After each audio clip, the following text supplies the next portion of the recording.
बचपन से लेकर अब तक हम कुछ ऐसा पढ़ते या फिर लोगों से सुनते आ रहे हैं जो सच नहीं है। उन्हें गलत ही सुनने में इतना मजा आने लगता है कि हम उस झूठ को सच मानने लगते हैं। ऐसी ही कुछ बातों का जिक्र हम इस वीडियो में करने जा रहे हैं।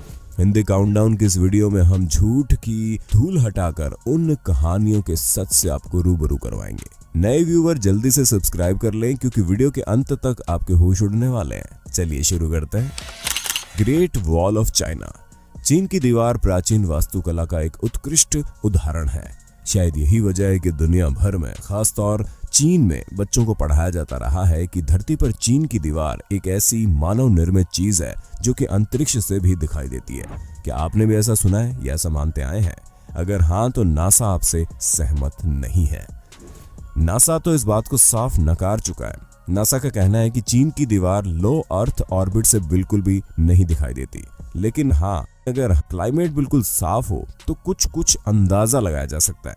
लेकिन ऐसा होने पर सिर्फ चीन की दीवार ही नहीं बल्कि दूसरे बड़े स्मारक जैसे पिरामिड, एयरपोर्ट्स वगैरह भी देखे जा सकते हैं। कुछ लोग ये भी मानते हैं कि चीन की दीवार को नंगी आंखों से चांद से देखा जा सकता है। लेकिन आपको बता दें कि ऐसा कुछ नहीं होता है। जैसे इंसान के बाल को 3 किलोमीटर दूर से देखना यानी कि बिल्कुल नामुमकिन है, ऐसा लोग अमेरिकी चित्रकार रॉबर्ट रिपली की वजह से सच मानने लगे थे, जिसने 1932 से अपने कार्टून फीचर बिलीव इट और नॉट के साथ एक पार्ट बनाया था, जिसमें उसने चीन की दीवार को मनुष्य का सबसे शक्तिशाली काम केवल चंद्रमा से मानव आंख से दिखाई देता है बताया था।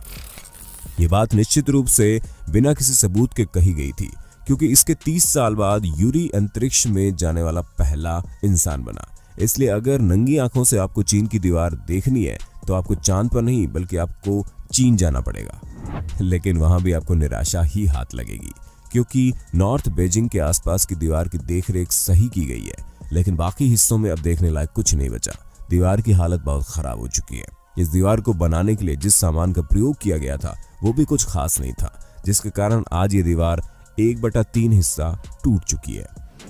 आसपास के गांव के लोग भी अपने काम के लिए ईंट पत्थर दीवार से निकाल लेते हैं। दीवार के पत्थरों को चुराकर या तो आसपास के लोगों द्वारा घर या रोड बना ली गई है या फिर उन्हें 7 से 8 डॉलर में चीनी सभ्यता का प्रतीक बताकर मार्केट में बेच दिया जाता है। 2012 की एक रिपोर्ट के अनुसार 22% दीवार तो बिल्कुल गायब हो चुकी है। आंख के बदले आंख लोगे तो पूरी दुनिया अंधी हो जाएगी। काफी लंबे अरसे से माना जाता रहा है कि ये लाइन गांधी जी द्वारा कभी कही या लिखी गई थी। शायद आप भी यही मानते होंगे, लेकिन सरासर गलत है। इस बात पर बहुत मतभेद है कि क्या गांधी ने ये शब्द कहे थे। दरअसल ये कथन उनके अहिंसावादी व्यक्तित्व पर सटीक बैठता है। शायद इसीलिए लोग इसे सही मानते आए और न्यूज डिबेट और सोशल मीडिया पर यदाकदा चिपकाते आए हैं। An eye for an eye only makes the world blind. लेकिन जब येल बुक ऑफ कोटेशन के एडिटर ने गांधी फैमिली से बात की तो वो ये बताने में असक्षम रहे कि ऐसा कब हुआ था, न ही कोई सबूत दे पाए।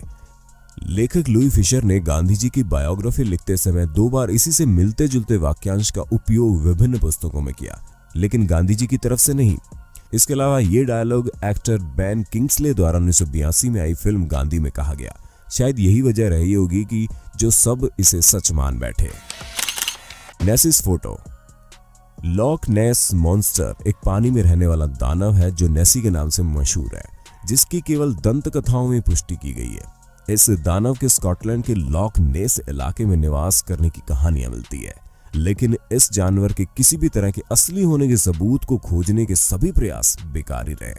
लेकिन 1934 में तब हड़कंप मच गया जब कर्नल रॉबर्ट विल्सन द्वारा खींची गई एक फोटोग्राफ में यह मॉन्स्टर कैद हो गया। इसकी आज तक एकमात्र तस्वीर खींचने वाले रॉबर्ट विल्सन ने बताया कि वो झील की तस्वीर ले रहे थे तो अचानक से उन्हें मॉन्स्टर बाहर निकलता हुआ दिखाई दे दिया।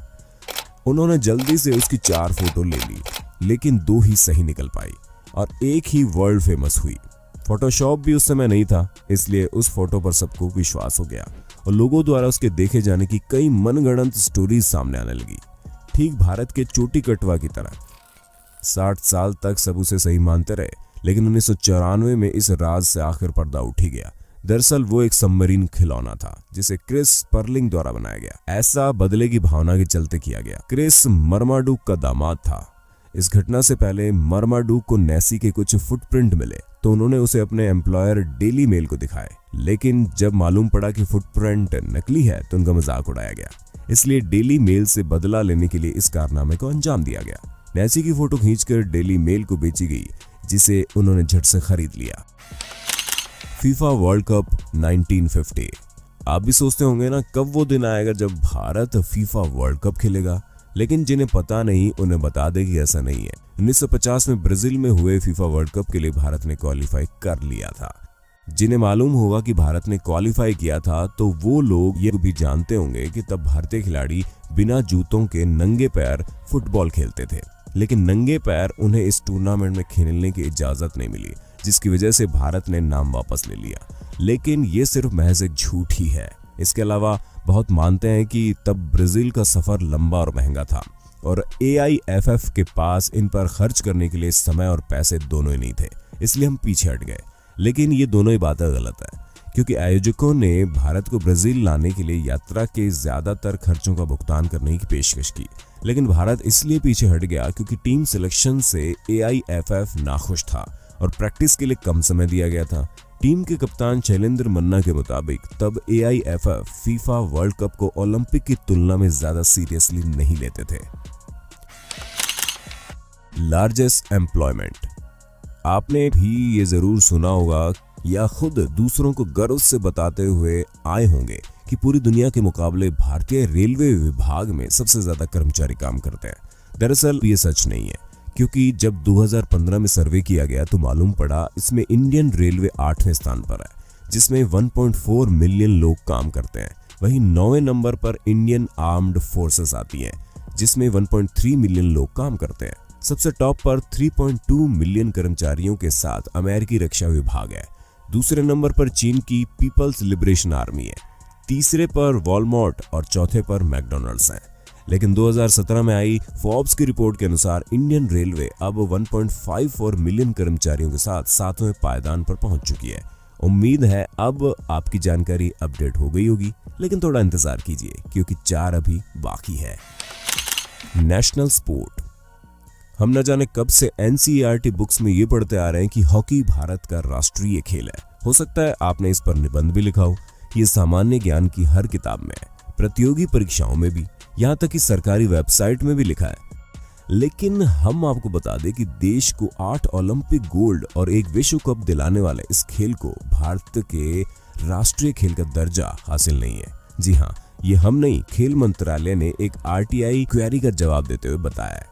2012 में ऐश्वर्या पाराशर ने प्रधानमंत्री कार्यालय से पूछा कि भारत सरकार ने हॉकी को राष्ट्रीय खेल के रूप में कब माना, लेकिन केंद्रीय युवा मामलों के मंत्रालय के अवर सचिव SPS तोमर ने बताया कि उनके पास ऐसा कोई रिकॉर्ड उपलब्ध नहीं है। इसे सामान्य खेल में राष्ट्रीय खेल के रूप में जाना जाता है। यानी आज से करीब 8 साल पहले ये साफ हो गया था कि हॉकी नेशनल स्पोर्ट नहीं है। लेकिन क्या अभी तक आपको इसकी जानकारी थी? National anthem. अब जो मैं आपको बताने जा रहा हूं ना, उसे जानकर आप पक्का दंग रह जाएंगे। आजादी के इतने दशकों बाद आज भी हम अपने राष्ट्रगान को सही ढंग से ना तो पढ़ते हैं ना ही गाते हैं। चौंके ना? जी हाँ, राष्ट्रगान के पंजाब, सिंध, गुजरात, मराठा में प्रयुक्त सिंध शब्द है ही नहीं। इसकी जगह सिंधु शब्द किया जा चुका है, लेकिन हमें पता ही नहीं है और ना ही ये उपयोग होता है।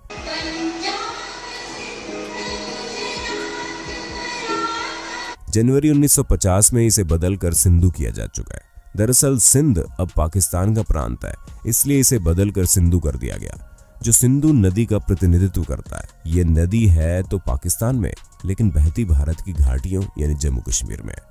भारत सरकार की आधिकारिक वेबसाइट में भी सिंध नहीं सिंधु शब्द का उपयोग हो रहा है, लेकिन हम आज भी इस पर ध्यान नहीं देते। उम्मीद है आप चौंके नहीं होंगे। ठीक उसी तरह 26 जनवरी, 15 अगस्त और 2 अक्टूबर नेशनल हॉलिडे माने जाते हैं, लेकिन सरकारी रिकॉर्ड में भी इसका कोई आदेश नहीं है जिसमें इन दिनों को राष्ट्रीय अवकाश घोषित करने की बात कही गई हो। पिरामिड और दास। इजिप्ट अपनी कई अतरंगी चीजों के लिए जाना जाता है, जिनमें से एक है पिरामिड। 19वीं शताब्दी तक ये समझा जाता था कि इतने विशाल पिरामिड को बनाने के लिए दासों की मदद ली गई। यहाँ पर मैं आपको बता दूं कि एक शोध से पता चला है कि करीब 20,000 दासों द्वारा एक पिरामिड को बनाने के लिए 23 साल का समय लगेगा। किसी भी देश के पास इतने दास तो नहीं हो सकते जो वो विशाल पिरामिड्स खड़ा कर दे। तो ऐसा कैसे हो सकता है कि केवल कुछ हजार दासों ने मिलकर इतने विशाल पिरामिड खड़े कर दिए हों? फिर 20वीं शताब्दी में ये माना जाने लगा कि सोसाइटी के एक छोटे से भाग ने दासों संग मिलकर पिरामिड खड़े किए, जिनमें पेशेवर श्रमिक और वास्तुकार शामिल होंगे। लेकिन हकीकत ये है कि केवल कुछ हजार दासों, श्रमिकों और वास्तुकारों ने ही नहीं बल्कि पूरे देश ने मिलकर इसमें मदद की होगी, जिनमें इन सब के अलावा आम लोग भी शामिल होंगे। जैसे सोसाइटी के एक भाग ने पिरामिड्स बनाए होंगे, एक भाग ने उन तक सामान वगैरह पहुंचाया होगा, एक भाग दूर दूर से पत्थर वगैरह लाए होंगे, एक भाग ने इनके लिए खाना पानी जुटाया होगा। पृथ्वी पर मौजूद इस अजूबे का निर्माण सोसाइटी का एक छोटा सा भाग या कुछ हजार या लाख मजदूरों के बस की बात नहीं है। सेक्युलरिज्म। आज भी लोग ऐसा मानते हैं कि भारत 1947 में सेक्युलर हो गया, लेकिन अगर इतिहास के पन्नों को पलटा जाए तो समझ में आता है कि 1947 में हिंदुस्तान का बंटवारा ही धर्म के आधार पर किया गया। लेकिन कुछ अक्लमंद है वो मानते हैं कि 26 जनवरी 1950 में जब संविधान लागू किया गया तब भारत को सेक्युलर घोषित किया गया। लेकिन हम आपको बता दें, ना 1947 में और ना 1950 में सेक्युलर शब्द 42वें संविधान संशोधन द्वारा सन 1976 में जोड़ा गया। किंतु ऐतिहासिक रूप से भारत में सर्वधर्म समन्वय और वैचारिक एवं दार्शनिक स्वतंत्रता अनादिकाल से चली आ रही है। उम्मीद है आपको ये वीडियो पसंद आई होगी, लेकिन अभी भी ऐसे बहुत से सच से झूठ की धूल हटाना बाकी है। इसलिए पार्ट 2 देखने के लिए ज्यादा से ज्यादा कमेंट कीजिएगा और वीडियो को लाइक और शेयर करना मत भूलना। नए यूजर जल्द से जल्द चैनल को सब्सक्राइब तो कर लें।